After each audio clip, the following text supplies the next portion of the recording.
仁爱乡立行产业道路发祥明水道的工程，伫新的一年已经提早完工。南投县政府特别举办通车剪彩典礼。请各位长官，3、2、1，请剪彩。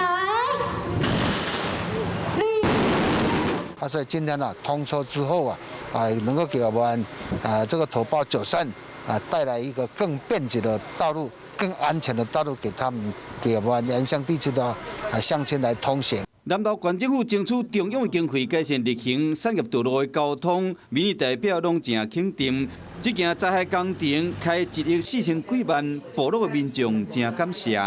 所以我们在这里，我也仅代表我们所有的这个后山的乡亲感谢我们南投县政府以及县长率领的公务团队，让我们今天能够有这么好的安全回家的道路。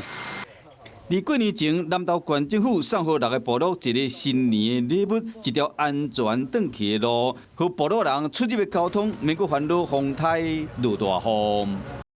你订阅华视新闻了吗？赶紧按下订阅，开启小铃铛，还要到我们的脸书粉专按赞追踪哦。